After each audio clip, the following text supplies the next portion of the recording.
Hey friends, welcome to today's video. Today we are talking about 7 makeup mistakes to avoid.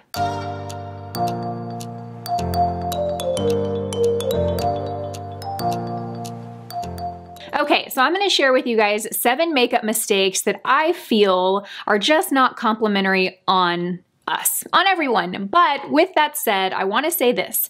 If one of my mistakes is something that you do and you love, don't let me be the one to tell you you can't do it.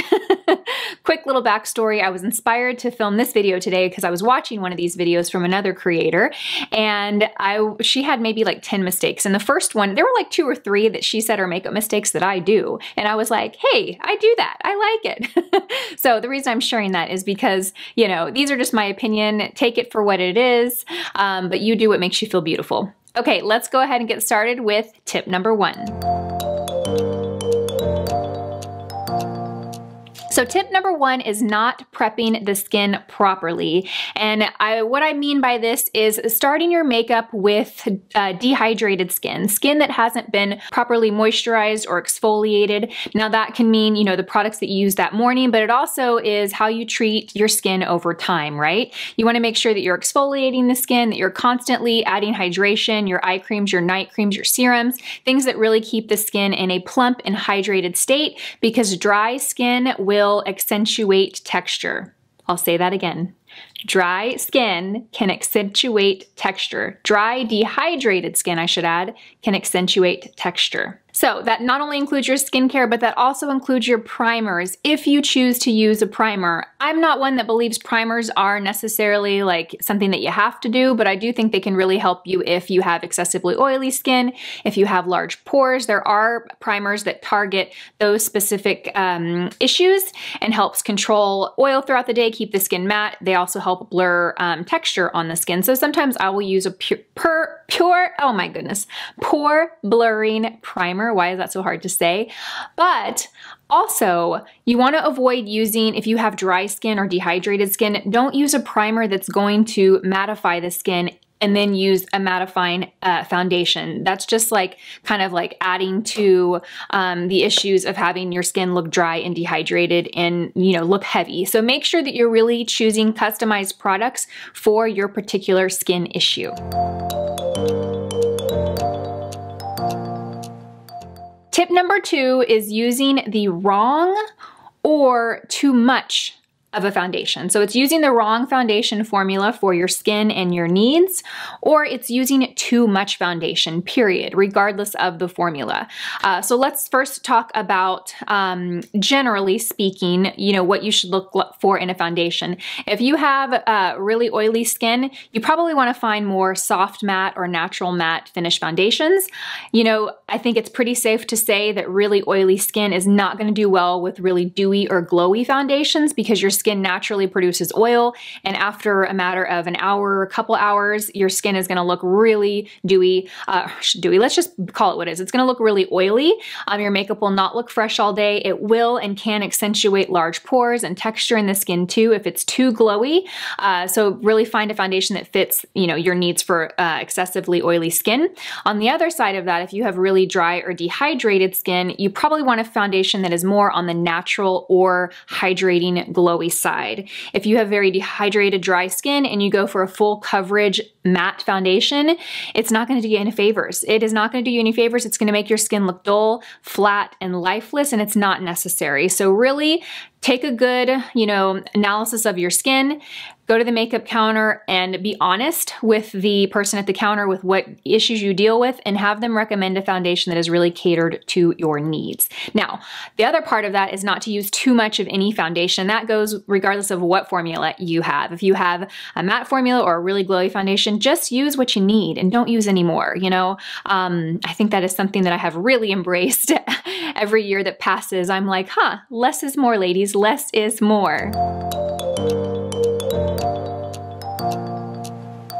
Okay, and the next tip, tip number 3, is pretty much the same as tip number 2, but it's for concealer. So it's make sure you're using the right formula of concealer for your needs, and that you're also not applying too much. Now, I want to say this, in both of these, in both the B-roll that you're seeing when I'm using products that like go on the don't side and the products that go on the do side, some of the products that I'm using on the don't side, I actually like. So just because I'm showing them on the don't side doesn't mean that they're bad products. It doesn't mean that they are, you know, products that I don't like, but I want you to notice the way that I'm using them. I'm using full coverage, heavier matte finishes, and I'm using a lot of them. So for this particular demonstration, I show you guys on the don't side, the Milani Conceal and Perfect Concealer. I actually really like this concealer, but every time I talk about it, I stress that it's a very drying concealer. So if you have dry under eyes or a lot of texture under the eyes, you don't want to use it probably, or you want to be very, very careful with how much you use. And you know, if you have really oily skin, you want to this would actually probably be better for someone with a little bit oilier skin. What you want to remember about under the eye area is that skin is the thinnest on our face. So that means that if you put something really heavy and you put a lot of it on an area that's really thin, it's just not, no bueno, no bueno. So be careful with how much you apply of this and make sure you blend, blend, blend. I always concentrate concealer first in the inner corner because that's where I tend to have the most darkness, and then I will blend out where it's here. So I don't really put, you know, concealer all around here. I'll put it from here to about midway, and then I'll just blend that product out to where I need it. I think, you know, and you know, I'm sure you can look up a video of mine last year and you will see me putting a lot more concealer. It's really just, you know, cater to what your needs are. As I get older, I notice that, again, less is more. I think that's the motto of the day, less is more. Okay, so tip number 4 is don't excessively powder your skin. And definitely, I feel very strongly about this, and I know this may not go over well with some of you guys, and I apologize in advance. Baking. I am not a fan of baking. I'm not. I think I tried it a few years ago when it was all over Instagram and all over YouTube, and it looks good initially, and it looks good in video, and it looks good on Instagram, but you go about your day for 3 hours, 4 hours, and you look in the mirror and it's like, whoa, it's just really, really noticeable. You just notice the makeup. Have you ever talked to someone and you just can't, you're so distracted by how much makeup is on the face? That's kind of what baking does for you, especially more textured. I mean, I don't really think baking looks great on anybody, even someone in their 20s with like no texture on the skin. It's just so heavy, you know, it's just a very heavy approach to powdering the under eye area. And the idea, I think, there for baking is that it highlights, it gives a natural looking highlight under the eyes and it brightens, but you can achieve that so many different ways. You can use a brightening concealer wand, something that is a liquid that is sheer. You can do that. You can also use a subtle powder like Laura Mercier's Secret Brightening Powder. You don't have to take something so light and just pack it underneath the eye. So I'm not a fan of baking.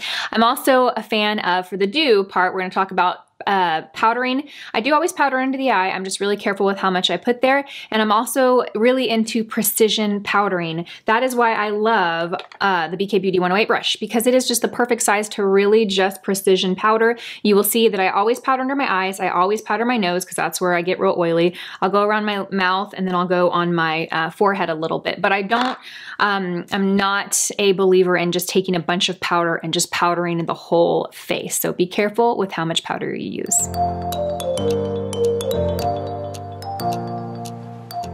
Okay, tip number 5 is blush. Don't use too much or too dark of a blush. The reason why is because blush is supposed to look like a natural flush to the cheeks. It is supposed to look like the color and the shade and intensity of how your cheeks naturally look when they get flushed, okay? So if you're exercising, you get a little red, you go outside, it's freezing, your cheeks get a little pink. That's the idea we're trying to achieve with blush, and it's just not natural to have, you know, a really dark, heavy, strong application of blush. Again, you could go look at videos of mine 3 or 4 years ago and be like, that's, I don't know, that doesn't really match what you did 3 or 4 years ago, Lisa, because blush, you know, I used to wear a lot of blush. I have eased up and backed off, but I like to look for formulas that have a little bit of a sheen to them.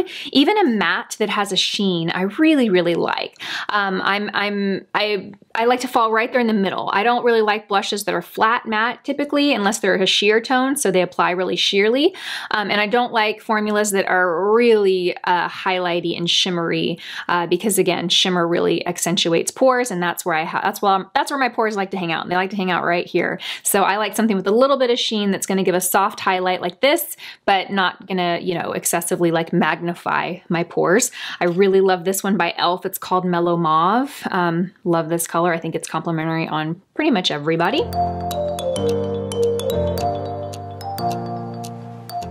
Tip number 6 is overlining the lower lash line with something really dark, really stark, really dark, really stark, and also lining the inner rim with something dark. I still have a little bit left over from when I was filming that part earlier, but I just believe that the lower lash line should be a bit softer. It softens the eye, it makes the eye look more open, more awake, larger.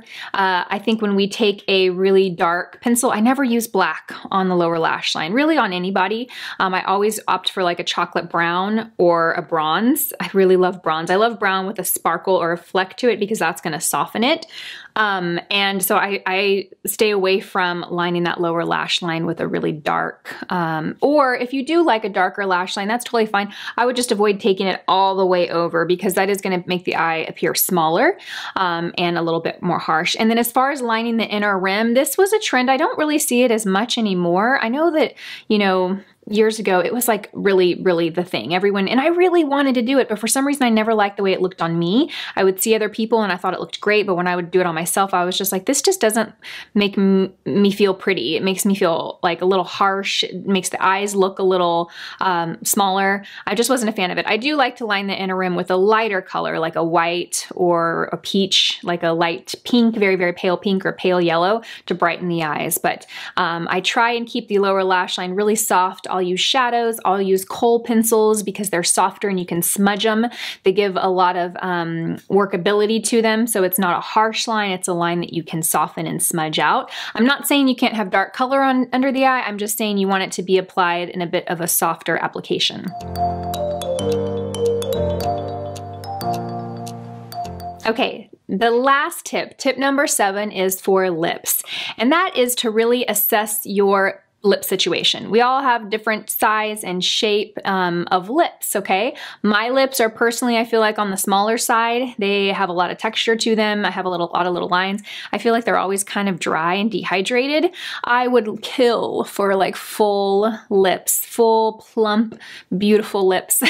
I really would. No, I wouldn't do that. That's not what I would do. But I think that for me personally, a lighter, more natural lip color on me in a formula that has a creaminess to it just looks more flattering. It makes the lips plump up. It gives a more youthful look to the lips. I also love to put a little bit of lip gloss in the center of the lip to really, you know, plump and hydrate those lips. When I use shades that are too dark and matte, it just looks, it makes my lips look like this big.